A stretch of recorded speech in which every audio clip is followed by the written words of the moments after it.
Hey guys, good morning. What has it been now? This is like day 7 now. Part 5? No, it's day 6. Day 6 of the Warhammer 3. Yoo-hoo! We're gonna be continuing the Slash campaign until we reach turn 61. Then we're gonna be switching to the Kislev campaign. But let's go over the Great Book of Bugs for a bit. Just for a bit. So, regarding bugs, we have seen more than this, but there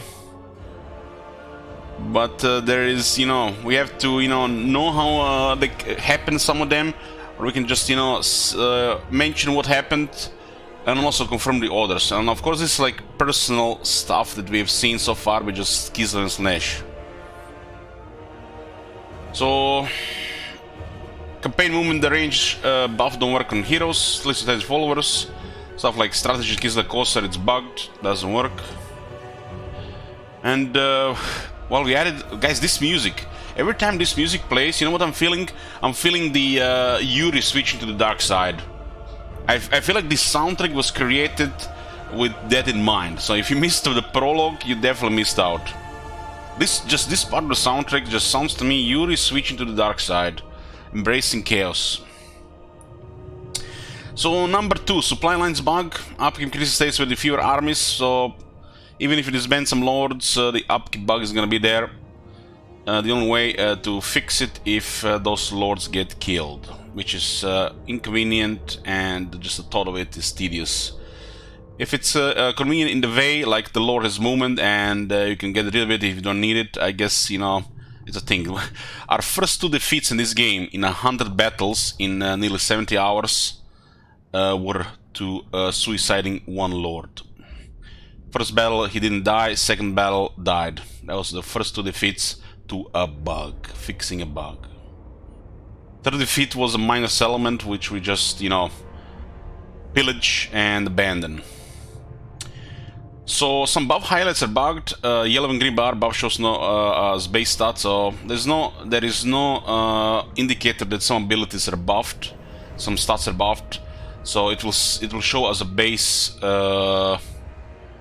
stat, which might just be visual. Spawn Slash missing soporific mask on their attacks. This is kind of big because this is an important ability for the Spawn Slash. So their Chaos Spawn is missing pretty much half of the what's making it being Slash. It's a debuff for 5 attack and 5 defense, and they don't have it. So they don't have anything special in doing their attacks, unlike the other Spawn. Kislev's Witch Hunter Conclaves has wrong tech listed that's getting buffed. So it's saying it's buffing a different commandment. Instead, it's buffing the power of the church. So it should be the power of the church and not this one here. So it's just, misleading. The Elena Zakharova that leads the Druzhina Enclave has bug traits. Basically, it has some old generic trait which also has bugged interface, instead of having 3 traits like all the Ice Witch is supposed to have. Seducing Black Ark Crusaders unit grants bugged UI access to Murderous Prowess. So if you seduce one of the Dark Elf undead pirates from the sea event, you get some bugged interface which charges Murderous Prowess because you added a Dark Elf unit to your faction. So they haven't really thought much about this, either checking the interface issue or how a mechanic would be applied if you have a Dark Elf in the army playing a Slash. Herald of Slash, the spellcaster, is sometimes missing spells from leading Disciple army, especially when someone from a cult. Hold on, we can clear this. Disciple army.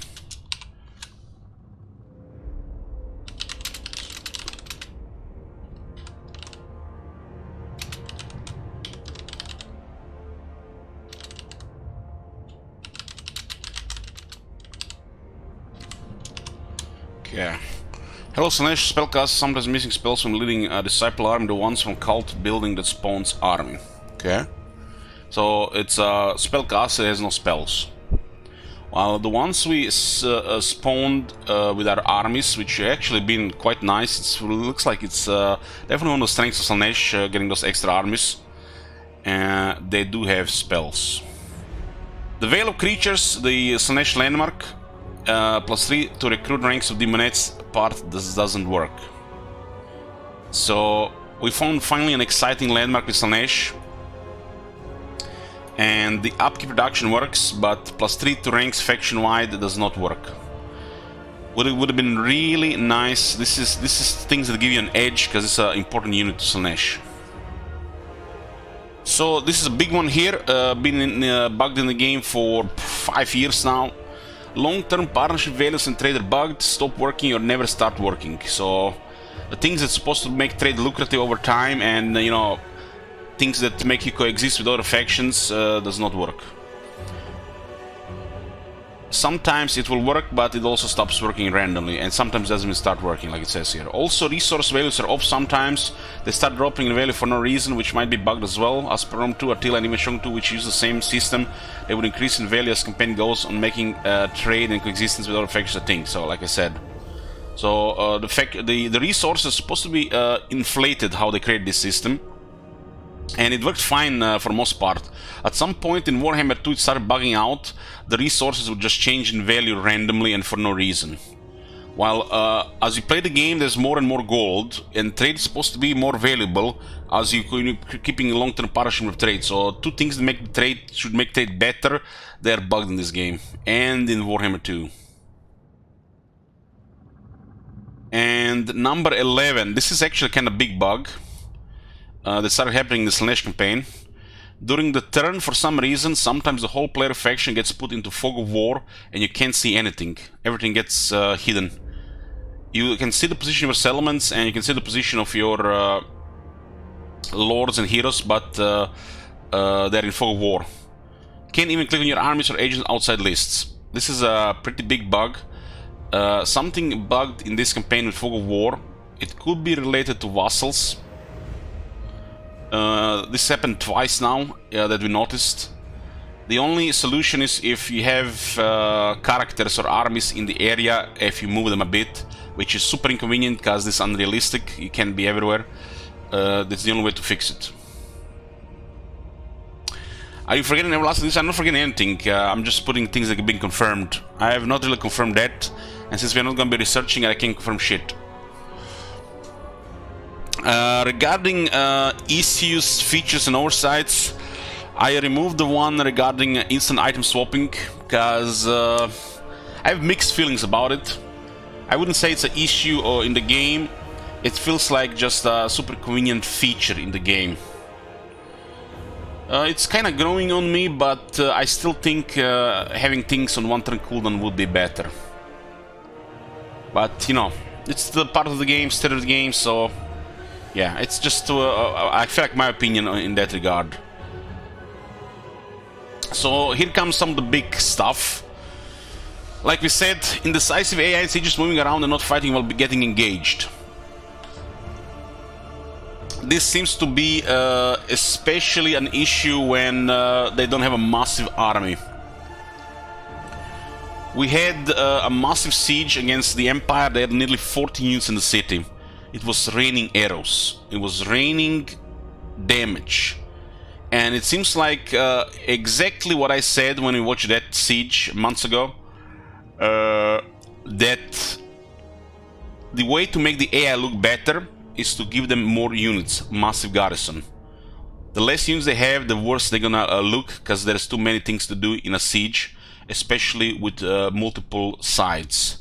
So we had this siege in the Empire, and they had a massive army inside, just like it was suicide to even attack, if you ask me. But you know, we had the greater demon, we had you know, powerful wizard, and I guess, you know, I didn't really consider that half my army would have gotten actually killed because one thing happened in battle. And not only the AI did well, but it felt like they were just pushing us out.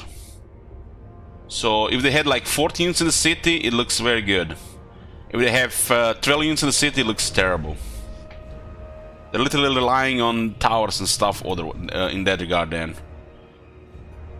So one thing that happened here, basically, we just couldn't get to the higher ground because they had so many units shooting us, blocking us, and one side of the siege we got overrun by gunfire, arrow fire,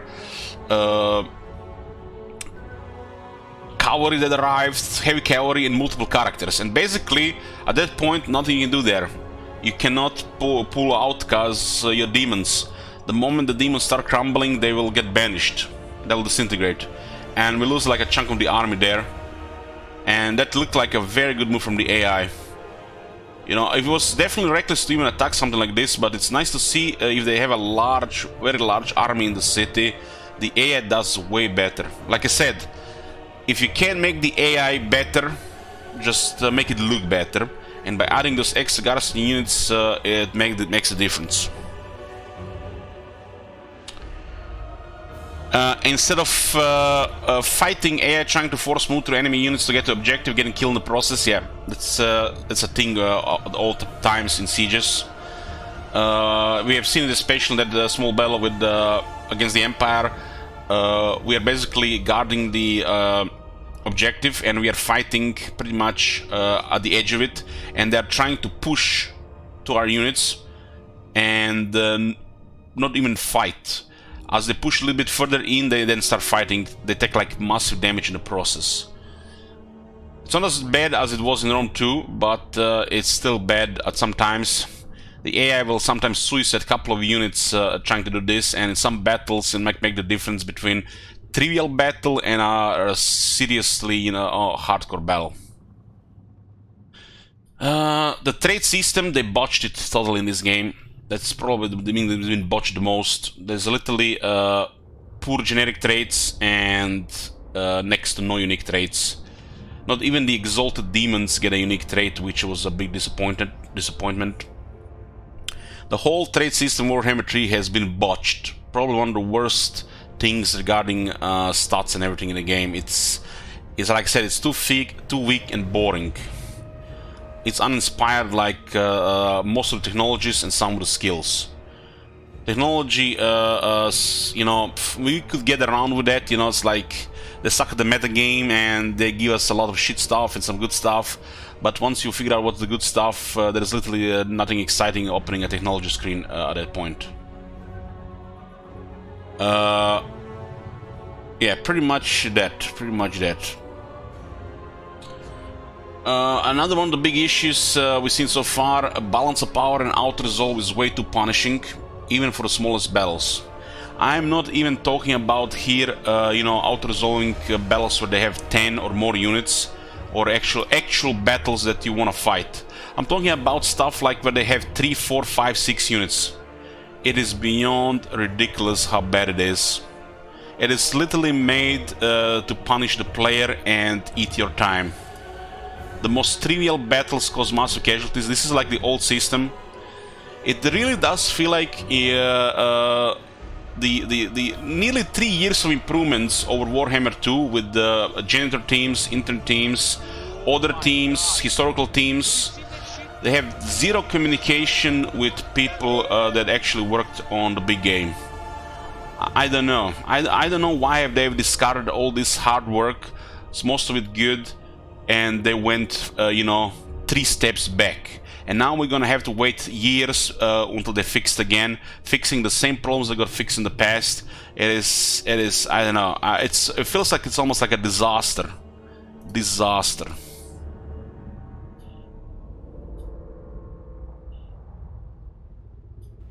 Somebody have shown this. Oh my god! Have you seen that shit? Holy shit! Somebody has shown this, and I'm not talking about auto-resolve being disaster. I'm talking about all the good things that have been done in the last 2 or 3 years of Warhammer 2. It's like they disappeared from Warhammer 3. So look at this.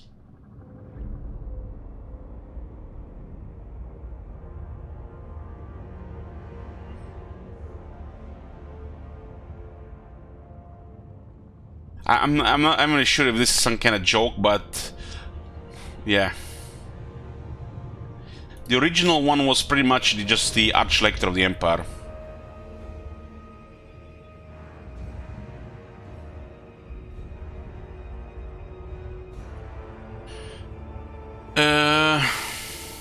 Thank you, Lazy Monkey and Mad IT Guy. So, I think this one can get updated.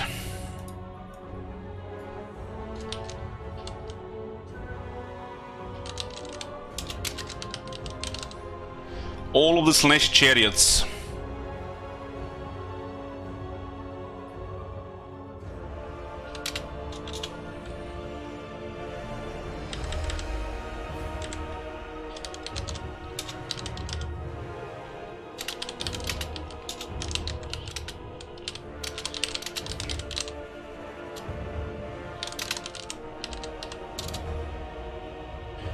All of Slanesh chariots are currently bugged, just ignore them. Slanesh chariots too low damage, knockback doing next to 0 damage in charge, bad collision damage, attack animations. There's issues with this.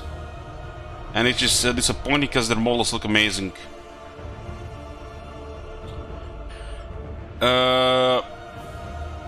Next thing, Lord's army followers still present on heroes. So you can get some followers that are not conclusive and that they actually list the Lord's army on the on them, which can be equipped on heroes, which can be unlocked on heroes, but they don't work on heroes. This one is almost as a bug as much as it's an issue and oversight in the game. The next thing, both Kislev and Slanesh so far, variety of generic character names is lacking, sometimes even 3-4 with identical names, some names repeating too often. Somebody has actually tested this in a couple of campaigns, and they had like 3 names in a row identical to the letter. Marbat's tomb, it said it was Dwarven King, but it was human. Just, you know, this seems like silly, considering the people in Warhammer 1, Warhammer 2 didn't fuck this up. They knew who it was. Seducers of Slanesh have no general replenishment buffs, skill, tech, hero ability, trait, follower, demon mechanic, nothing. There's no replenishment for this faction, and it's pretty much the most difficult thing about this faction. So you guys don't have to be told what no replenishment means. It means you're gonna have to be more careful, more calculating, and abuse things more, both campaign and battles. And when there is absolutely no replenishment, it's bad for the game. Bad for the game.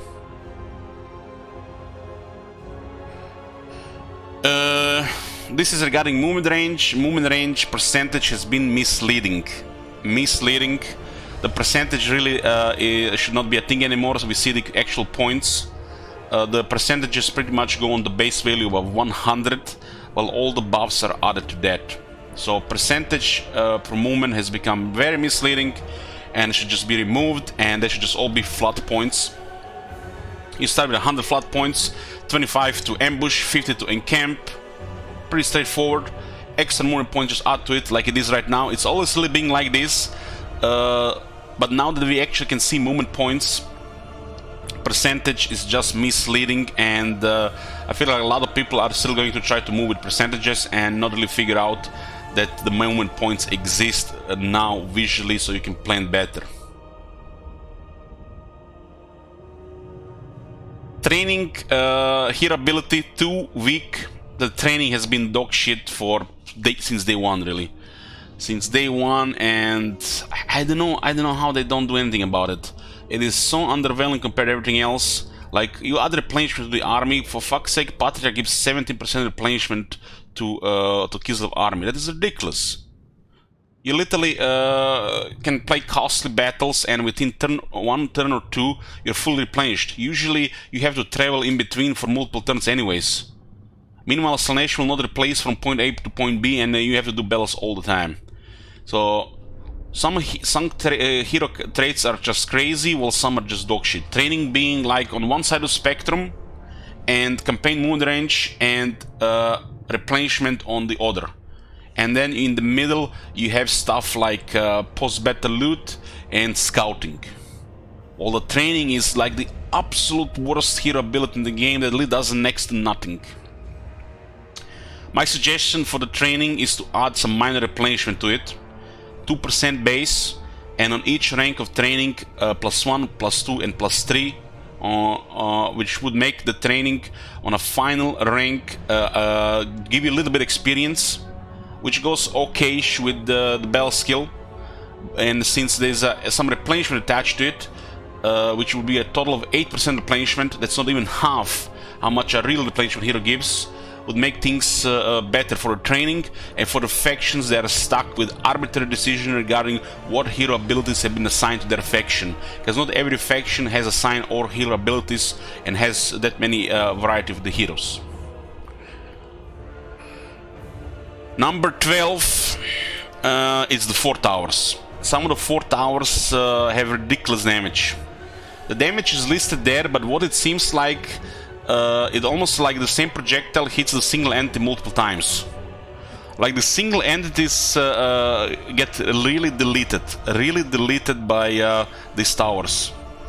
And I might not be bugged, might be the intentional damage, but the damage is so high that it really does not fit even on the ultra scale, which makes this tower super overpowered against single entities, while doing next to trivial damage against infantry. Just think about it if you're familiar with Gladius or a weapon like the Last Cannon. You have a super powerful weapon that will just delete one guy, but if shot into a regiment, it does next to nothing. Because killing one guy that is a hero and killing one soldier out of 100, it's a really big deal. So these towers on some of the characters that might not even have missile resistance, like do like broken amount of damage. Broken amount of damage. And the final thing is, which is definitely one of the issues, and I would say even bad design, the build towers in sieges have way too much range. It's bad enough you have to fight in the bottlenecks, you have to fight against high ground, you have to fight maybe sometimes against the walls, sometimes against various abilities, and then you have these towers which even if you destroy, they come back. Not always you can push through, not always you have things that can clear them, and they have ridiculous range, 350, like what the fuck is up with that? Some of these towers when they get upgraded, they feel like they can win battles on their own. So the build towers, if they don't want to balance it overall, they need to at least lower the range. Another thing I don't like about these build towers, their look. They look like they've been made for a mobile game. There's no difference between the factions, they all look the same, and it looks like a grain silo. Grain silo that shoots fucking missiles of doom when upgraded. So yeah, this is currently the Great Book of Bugs. 24 things so far. 24 things in under a week. Wow. You know, I'm not surprised with the bugs. I'm gonna play 2 factions for like 6-9 hours. But holy shit. For now, guys, been asking me if Warhammer 3 is worth it. If Warhammer 3, am I enjoying it? If it's fun. You know, they know the question. They know the fucking question. They want to hear my opinion. And I'll tell you guys, we used to fuck around, you know, tease. You know, CA does great stuff, and they do some terrible stuff. They're not the worst developer in the history, but you know, there's some things that should just get better, but they never do get any better. And I don't know. There's some guy working in CA has a stick up their ass, and they're just no. There's like I don't know. There's like. It's almost like they need somebody new, somebody who knows that something needs to be changed, and the actual line of communication between people, between the community people, between the various dev teams, there's like it seems like it doesn't exist. It doesn't exist, and we have some old guy, probably 90 years old, trying to, you know, dictate company like it's the Second World War. And yeah. Other than that, I'm enjoying the game. 6-9 hours later, I'm having fun. It's still novelty, it's not wearing off yet, but we have clearly encountered serious issues issues that should not supposed to be in the game, especially after 4 fucking years of Warhammer 2 development and patching. And the fact they have delayed this game, I have to be a little bit harsh. I have higher expectations of all this. Higher expectations of this. You might heard me complaining several times about the trade system. They have totally botched it. Like, systems like this is like, what the hell? You know, it must be trivial to some of you to even consider something like this important, because, you know, I can play a fucking campaign without single trait on the characters, but when I feel like systems being built into the games, they've created generic copy-paste between the factions, next to no uniqueness, most traits being weaker than a skill point on a 50 skill point characters. Like, what the fuck? Do they even care? Do they even care about the campaign progress and unlocking further campaign? There are RPG elements that are in the game which makes it fun to build up your characters. Doesn't mean, you know, they have to just kill that. There has to be some kind of compromise here. Make the traits evolve as the characters get higher rank. Add unique traits, especially to the powerful demons. There has to be something more than generic shit. My Herald, rank 15, which, you know, it's Herald, it's not your Legendary Lord. It's a campaign that's not gonna have a lot of them. And it turns into an Exalted Demon, and trait gets rerolled. And I'm telling you now, 90% of those traits are useless. A powerful, Exalted Greater Demon is pretty much, their powers can be literally from being some of the most terrifying things in the existence to something that's like impossible to, you know, even comprehend. And the guy rolls +1 corruption. He has 50 ranks, and there's a skill that gives +1, +2, +4 corruption. There's no uniqueness to it. We have this great RPG feeling of building something, a character, and the character should have some defining traits. There should be some quality of life, how these traits are picked, assigned, evolved. Why is there no evolving character defining traits? What's worse, they make the traits so generic, they keep discipline in the game. They kept discipline in the game, and they make traits worse than they used to be. This is a clear sign here. It's like, I don't know, there's some guy down there that's just fucking clueless. Fire that guy. Fire that guy. The devs usually suck at the meta game, but that guy probably loses on easy. That guy probably loses on easy. Anyways, continuing on. I was saying how we used to kid that we are playing a beta game, early access game with Total War Games. It has been like this since, I feel like, since Rome 2. Every single game. I would not say that Warhammer 2 was this bad. But when they released the Mortal Empires, it was clear their focus was on the narrative and the main campaign, which made both campaigns way worse, and I hope they don't really continue with this. They need to put some serious effort in the big campaign, otherwise it'll definitely be early access for the rest of Warhammer 3 existence. But I have to say, so far that I played, it looks like a lot of effort has been put into the narrative, and for the first time I can actually feel like I'm playing an early access game that's been disguised as a full release game. We used to just joke around this, but this time I really feel like playing an early access game. Performance issues, all these oversights, issues with the various things in the game, it does feel like an early access game. It looks like it was rushed. Makes you wonder what was the version of the game they had to delay for us to get this. The fact it was delayed and we got this, it's, I don't know, why is these days every time game gets delayed we still get something that's unfinished on release. These guys don't even have the balls to put early access on this game. They don't even have the balls, to do something right. Like, you got on Steam And you see what you have? It says early access game.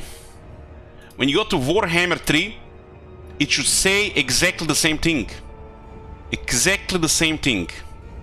And they know that people are not happy. They know that people are not happy, and they're now giving us some bullshit, you know, things. They're working on it. Holy fuck, they're working on it. And we know how fast they are at their work. 63% mixed rating. Who knows what is this, but it's a lot of complaints. This should be tagged as an early access game. For the first time, it feels like an early access game. And it should be like that.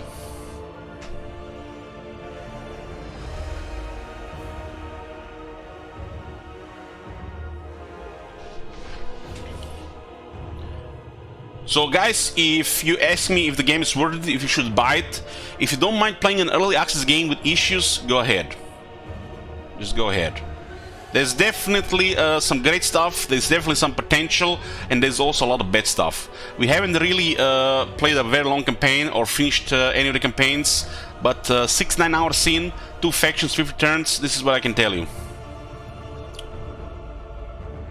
We'll have to, you know, talk more when the novelty wears off.